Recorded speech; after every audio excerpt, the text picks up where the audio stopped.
नमस्कार, मैं हूं हिना मेहता और आप देख रहे हैं एसडी न्यूज नेटवर्क पर आज की बड़ी खबरें फटाफट अंदाज में।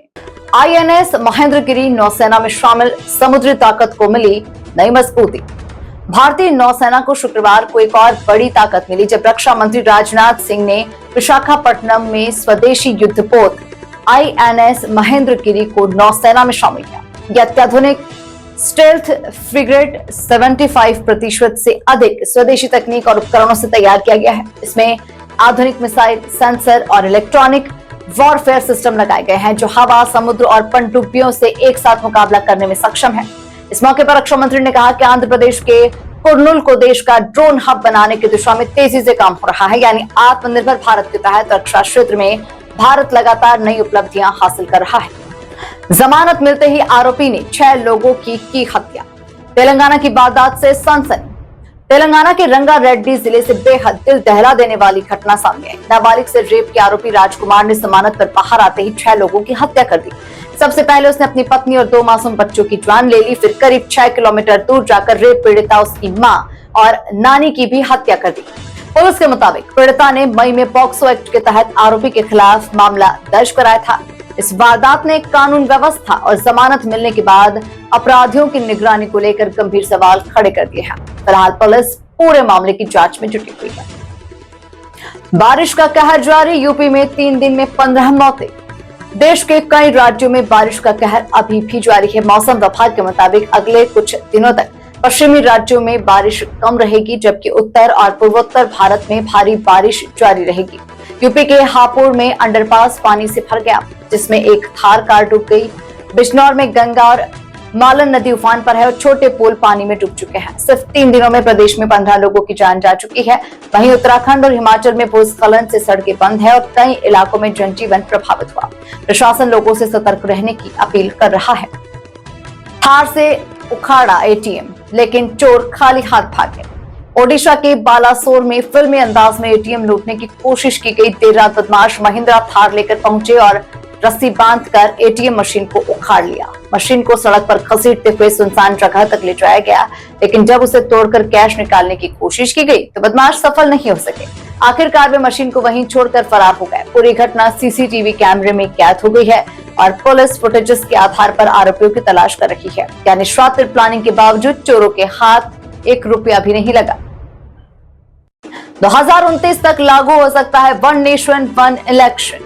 देश में वन नेशन वन इलेक्शन को लेकर प्रक्रिया तेज होती नजर आ रही है। संसदीय समिति के अध्यक्ष पीपी चौधरी ने कहा कि कोशिश की जा रही है कि 2029 के लोकसभा चुनाव तक ये व्यवस्था लागू हो जाए। उनका दावा है कि अब तक चर्चा में शामिल लगभग 99% लोगों और संगठनों ने इस प्रस्ताव का समर्थन किया है। समिति विभिन्न राज्यों के मुख्यमंत्री, विपक्ष और विशेषज्ञों से भी सुझाव ले रही है। जल्द ही लखनऊ में भी बैठक होगी और उसके बाद रिपोर्ट संसद में पेश की जाएगी। यानी सरकार एक साथ चुनाव कराने की दिशा में लगातार आगे बढ़ रही है। गाजियाबाद हत्याकांड। बेटी बोली, पापा ने मेरी जान बचाने के लिए जान दे दी। गाजियाबाद में हुए सनसनीखेज हत्याकांड में बेटी का दर्द सामने आया, जहां मोनिका ने बताया कि उसका पति लंबे समय से शराब पीकर उसके साथ मारपीट करता था। जब वो मायके आ गई तो आरोपी वहां भी पहुंच गया और हमला कर दिया। बेटी को बचाने के लिए बीच में आए उसके पिता पर आरोपी ने चाकू से कई वार कर दिए, जिससे उसकी मौत हो गई। मोनिका ने कहा कि उसके पिता ब्लड कैंसर से जूझ रहे थे, फिर भी उन्होंने बेटी की जान बचाने के लिए अपनी जान कुर्बान कर दी। पुलिस ने आरोपी के खिलाफ हत्या का मामला दर्ज कर जांच शुरू कर दी है। आयुष्मान और आभा कार्ड क्यों है जरूरी? अगर आपके पास आयुष्मान भारत कार्ड और आभा कार्ड नहीं है तो अब इसे बनवा लेना आपके लिए हो सकता है। आयुष्मान योजना के तहत पात्र परिवारों को हर साल 5 लाख रुपए तक का मुफ्त कैशलेस इलाज मिलता है। इसमें ऑपरेशन, आईसीयू, डॉक्टर की फीस और दवाइयों का खर्च भी शामिल है। वहीं आभा कार्ड एक डिजिटल हेल्थ आईडी है, जिसमें आपकी मेडिकल हिस्ट्री सुरक्षित रहती है। सरकार का उद्देश्य इलाज को आसान और डिजिटल बनाना है, ताकि जरूरत पड़ने पर मरीज को तुरंत सुविधाएं मिल सके। पोते को बचाने दौड़े दादा की करंट लगने से मौत। बुलंदशहर में एक दर्दनाक हादसे ने पूरे इलाके को झकझोर कर रख दिया। पतंग निकालने के दौरान एक बच्चा हाई टेंशन लाइन की चपेट में आ गया। उसे बचाने के लिए उसके दादा तुरंत दौड़े और हाथ से बच्चे को हटाने की कोशिश की। बच्चा तो बच गया, लेकिन दादा खुद करंट की चपेट में आ गए और उनकी मौके पर ही मौत हो गई। घायल बच्चे का इलाज है।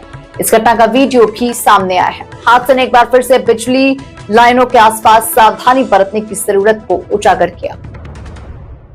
अमरनाथ यात्रियों की बस हादसे का शिकार। गाजियाबाद के युवक की मौत।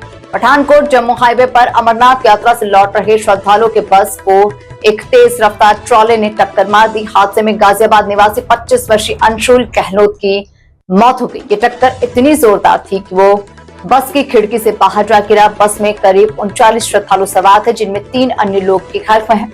पुलिस ने ट्रॉला चालक के खिलाफ मामला दर्ज कर जांच शुरू कर दी है। शुरुआती जांच में ट्रॉले की लापरवाही हादसे की वजह मानी जा रही है। न्यूजीलैंड में बोले पीएम मोदी, 25 साल पुराना मफलर आज भी संभाल कर रखा है। प्रधानमंत्री नरेंद्र मोदी ने न्यूजीलैंड के ऑकलैंड में भारतीय समुदाय को संबोधित करते हुए एक भावुक किस्सा साझा किया। उन्होंने बताया कि करीब 25 से 30 साल पहले जब वे पहली बार न्यूजीलैंड आए थे, तब उन्हें एक मफलर, कैप और दस्ताने उपहार में मिले थे। पीएम ने कहा कि वो मफलर आज भी उन्होंने संभाल कर रखा है और इस दौरे पर भी वही पहन कर आए हैं।